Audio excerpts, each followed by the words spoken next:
The Update is speaking to Cambridge politics professor and author Chris Bickerton. Last week, Home Secretary Amber Rudd remarked that British businesses would be required to release all lists of foreign staff employed in an attempt to hire more British workers. At the same time, leading LSE researchers have said that the British government has told them not to advise them on Brexit and that only UK passport holders would be allowed to do so. Clearly, this is not the internationalism that you expected when you voted for Brexit.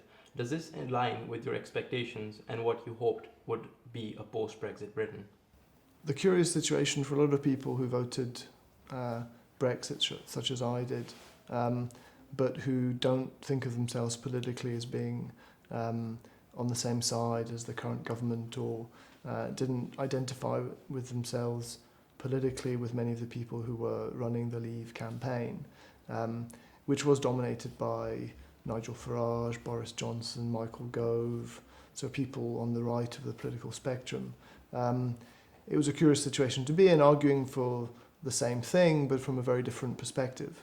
Now, I don't think it was inevitable that the post-Brexit fallout would focus so heavily on immigration in the way that it has done. There were polls that were taken immediately after the Brexit vote where it was pretty clear that immigration wasn't the priority of most of the people who voted Brexit. The issue of sovereignty, retaining or getting back some control over British politics, over its immigration policy, was more of an issue. And I think the slogan, "Take Back Control," was popular for that reason. Now, the government does seem to have interpreted the result as being almost exclusively something to do with restricting immigration into the UK. That's what you hear when you listen to speeches by Theresa May and other people that you mentioned. I don't think that was inevitable, but that does seem to be how it's happening. I always argued that Brexit was perfectly compatible with very different attitudes towards immigration. My point, I suppose, was that the way in which immigration has been experienced in the UK has been as something that is an obligation forced onto it by the fact that it's a member of the single market. So the UK has a very open labour market, and it has to be open to EU nationals, and that was seen as something that was not its choice. It was an obligation by being a member of the EU. In fact, it is a choice. The UK has a very open labour market, and its basis for growth, its economic growth, is based on having an open labour market, and that is a choice of successive UK governments. Other governments in other parts of Europe, they still respect the laws of the single market, but they don't have the same sort of open and flexible labour market. So I thought that after Brexit, it would be possible to think about immigration as being something that we have a choice over, rather than something that we're forced to follow the rules set by somebody else, and that would be a positive change. In your book, you say that Brexit is part of a growing tide of nationalism and anti-Europe sentiment growing across Europe, even the referendum itself.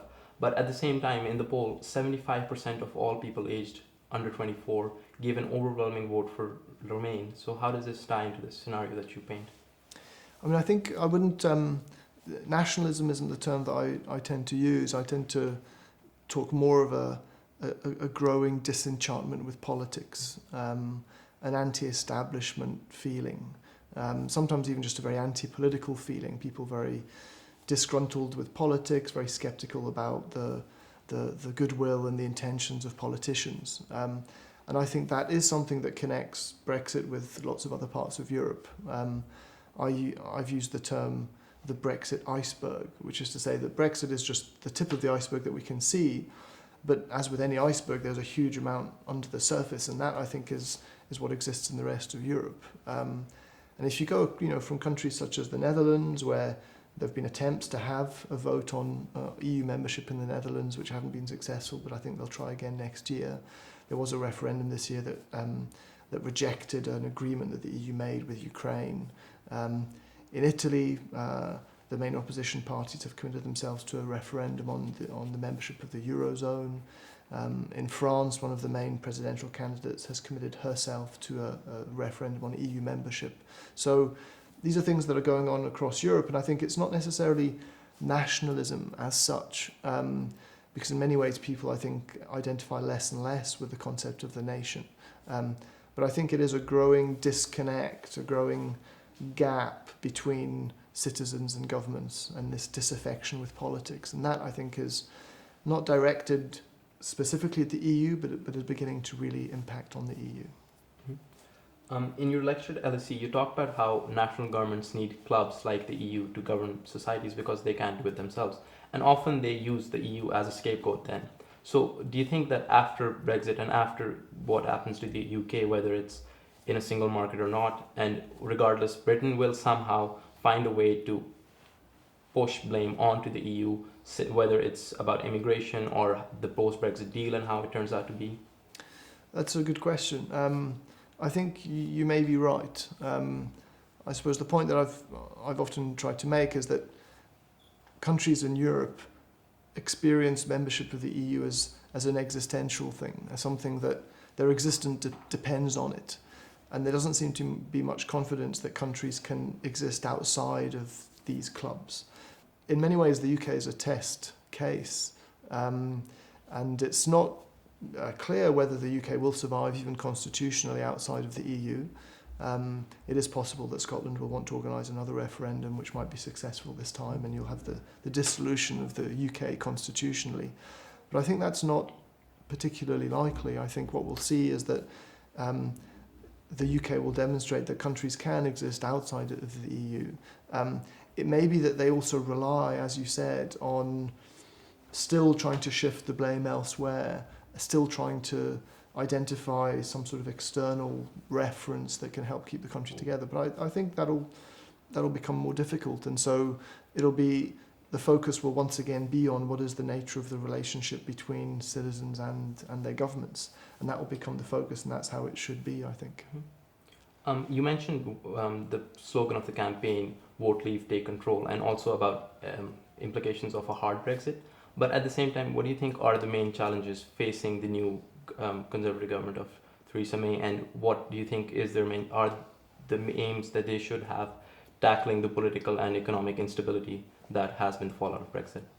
I suppose the government has seemed to taken on board this idea that what was animating the Brexit vote was a sentiment that people were being left behind, being ignored by politics in Westminster, that there was a little bubble focused in London, and the rest of the country just simply wasn't being taken into account in any serious way, that politics had been dominated by money and interests rather than more ordinary interests. The government seems to have taken that on board rhetorically. They've talked a lot about developing some kind of industrial strategy, making the state work more for people, which was the main theme of Theresa May's speech at the Conservative Party conference. I think we have to see what happens and what they actually do. I think the Conservative Party is not the party of using the state to make society better. And I tend to be pretty sceptical when I listen to them saying that. So, but that's the direction in which they're taking things. The one issue that I think they've misunderstood is they've taken this question of immigration and have pushed it in a direction that I don't think is what was the message from the vote. And so I think they're going to come unstuck there. Chris Bickerton, thank you for your time. Thank you very much.